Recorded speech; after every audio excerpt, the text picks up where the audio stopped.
everyone. A few people have asked me, friends on Facebook, if I could show how I do what's called a Paranda braid. This is it. You braid it into your hair and it makes the braid really thick, and if you haven't got a lot of length yet, like me, it gives you an idea of what it'll look like when it's longer. I could sort of show you actually how I made it. I think I did it slightly differently because I didn't quite get how you meant to do it. If I bring it a bit closer and show you, you have like 3 different strands, and I basically tie one of them around the middle of this one. Get that together. And when you braid it, you have it so there's 3 strands. Most people they place it under the hair, but I couldn't get it to work very well like that, and it was really bulky at the back. And I just found you couldn't really see it throughout the hair very well. I think I do it slightly differently, but you can see it pretty much throughout the hair, and it looks quite pretty. So I'm just going to show you how I do it, and then with the hair stick as well. I'll use this one. I'll just take this bun down. Someone's given me the idea for this. I'm going to do another tutorial on that, how to do it. It's involving what's called a French rope braid. And normally with a rope braid there's 2 sections and you twist it in opposite directions. But with this it starts up higher, and you're putting sections from each side. So if I take this down, in fact I found the French rope braid much more secure than a rope braid on me normally. It always comes undone. Right, here we go. As we brush the hair. Hopefully I won't start coughing in the middle of this, but if I do, you'll have to excuse me. Right, hold on.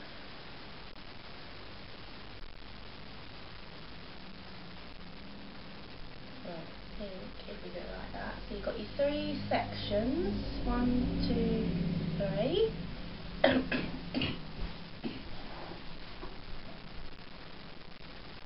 Right. And this is where I do it differently. So, you have the middle section over your faces. This is how I do it to begin with. You have 2 sections here.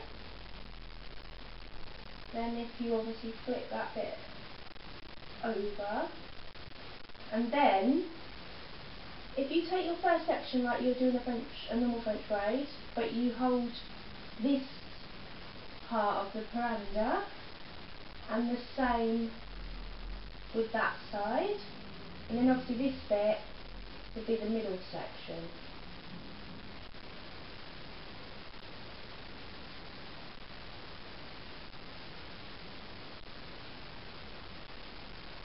Oh, it's a difficult bit.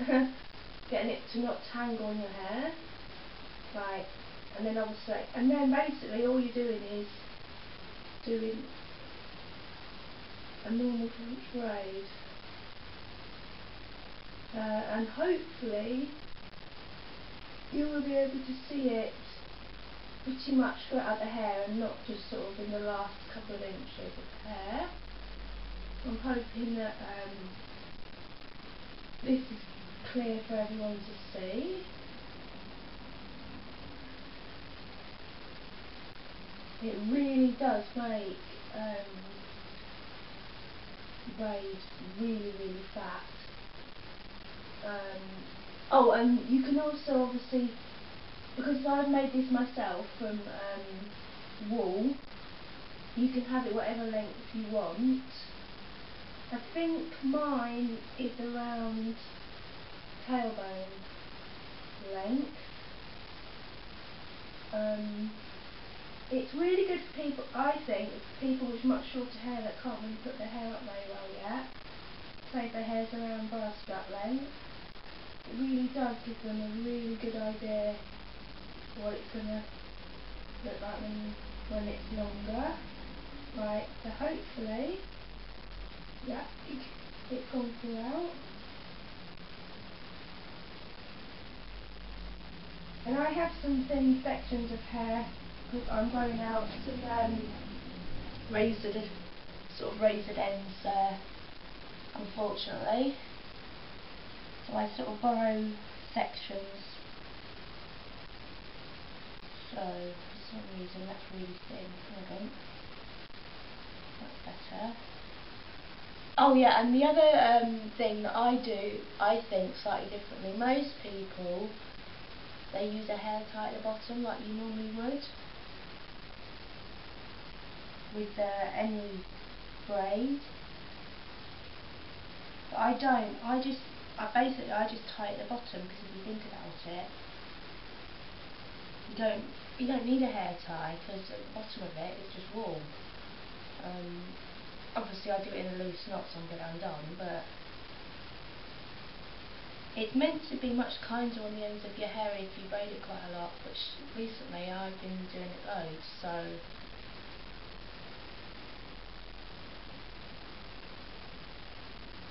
and you can obviously pick any colour if you're making your own, any colour you like. I found that these colours, the red and the brown, they go quite well on my hair. I did do a green one, and I matched it with a green hair stick, but it sort of looked really, I don't know, artificial. Maybe if you had blonde hair it would look nicer, but, or it could have just been the wool that I've used, I suppose.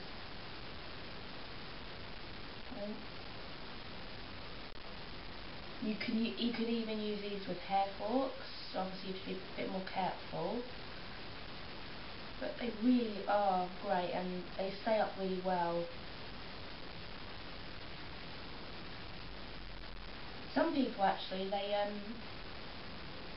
put it in their hair when it's damp.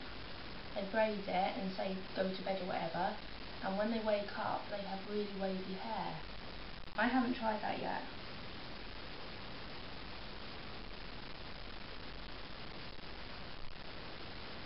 Right. Oh, getting there eventually. If you can see, it looks pretty.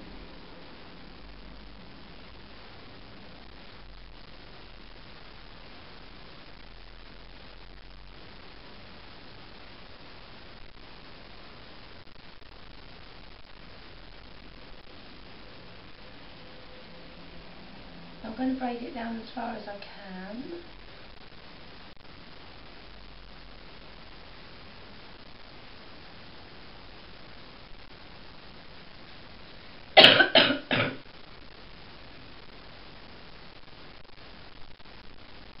It is. Oh, excuse me, sorry for the awful cough. Here's where I tie it. I literally just got a loop through it, she says. Trying to do it. Right, literally like that. And if I turn around again, you can see what it looks like. Yeah, it is that with tailbone length. If we go a bit further away, you see it. Very nice. Right, hair stick. So, for instance, this is the way I do it, so it doesn't get sort of stuck inside the wool bit. Stick through like this, and literally just wind it round. And as you can see, it does make a really ginormous bun, which I like. because I don't really have editing ones yet. So it's not that long. Right, there we go. I'll go back a bit so you can see. And I hope it's helped some of you that were struggling to work out how to do it, or how difficult it was, or even so the colour shows throughout. And I'll be back later with the French rope in an updo. Okay, catch you later. Bye.